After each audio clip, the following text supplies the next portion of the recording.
नमस्कार दोस्तों, भगवान भोलेनाथ की कृपा आप सभी पर सदा यूं ही बनी रहे। दोस्तों, अमावस्या तिथि का हिंदू धर्म में विशेष महत्व बताया गया है। यह दिन पितृदोष निवारण के लिए भी सबसे उपयुक्त माना गया है।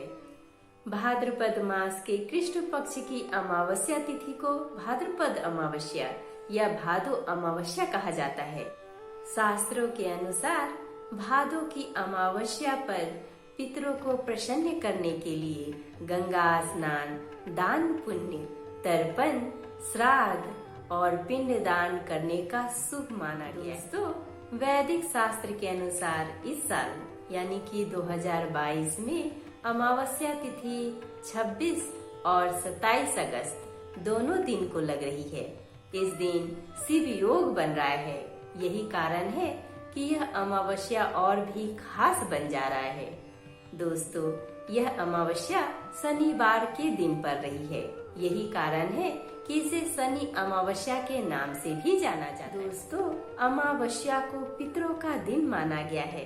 इस दिन जो मनुष्य पितरों का तर्पण करते हैं, वह गरीबों को भोजन कराते हैं, उन्हें अन्न और धन दान देते हैं। ऐसा करने से उनके पितरों को शांति मिलती है। दोस्तों, इस दिन यानी कि अमावस्या के दिन अमावस्या की कथा सुनने से भी हमारे पितरों को मुक्ति मिलती है।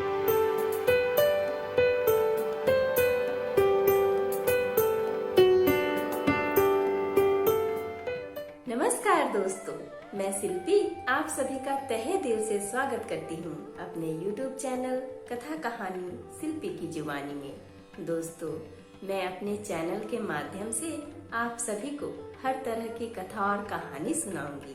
अगर आपको मेरी तरह कथा और कहानी सुनना पसंद है तो प्लीज हमारे चैनल कथा कहानी शिल्पी की जुबानी को सब्सक्राइब कर लीजिए। और हाँ दोस्तों, अगर आपकी भी कोई फरमाइश है, कोई कथा कहानी सुनने की इच्छा है तो हमें कमेंट बॉक्स में कमेंट करके जरूर बताइएगा। हम आपकी कथा कहानी को अपने वीडियो के माध्यम से अपने चैनल पर लेकर आएंगे। तो चलिए दोस्तों, बैठे बैठे क्या करें, करते हैं कुछ काम। सुनते हैं आज की अमावस्या की कथा, लेके भगवान का नाम। एक गांव में एक ब्राह्मण और एक ब्राह्मणी रहते थे। वे दोनों भगवान के भक्त थे। उनके घर में सब कुछ था, लेकिन उनकी कोई संतान नहीं थी और वे दोनों संतान न होने से बहुत दुखी रहते थे।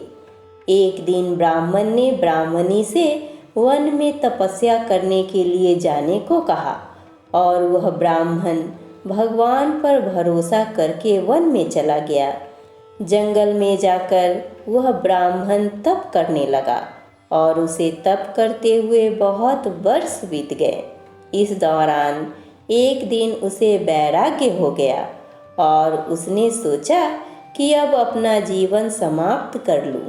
ऐसा विचार कर वह अपना जीवन समाप्त करने के उद्देश्य से एक पेड़ की डाली पर फांसी का फंदा बनाकर मरने को तैयार हो गया।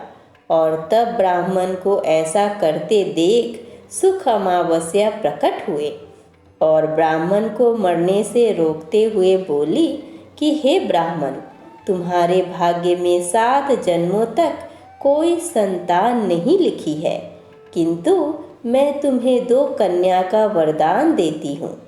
तुम एक कन्या का नाम अमावस्या और दूसरी कन्या का नाम पूनम रख देना और अपनी ब्राह्मणी को कहना कि सुख अमावस्या का नियमित व्रत या उपवास करे।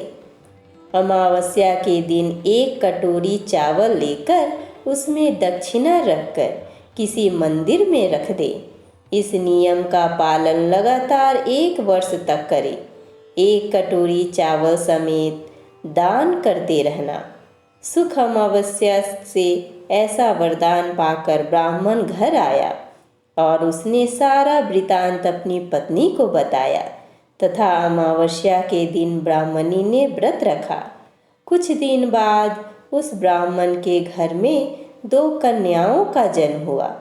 तब ब्राह्मण ने एक कन्या का नाम अमावस और दूसरी कन्या का नाम पूनम रखा।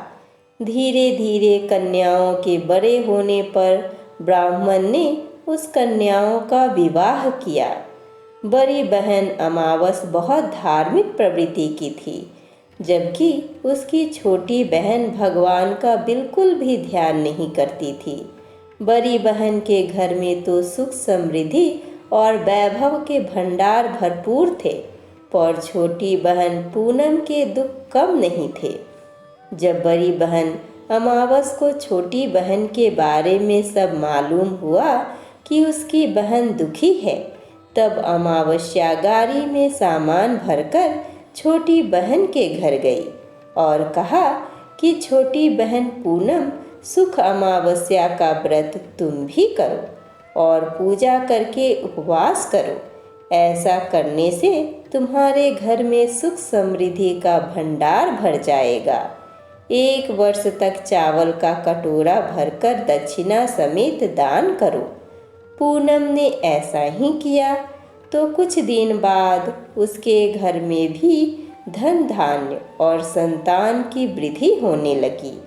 इस प्रकार जो भी सुख अमावस्या का व्रत विधि पूर्वक करता है, उसके घर में भंडार सुख अमावस्या की कृपा से भर जाता है।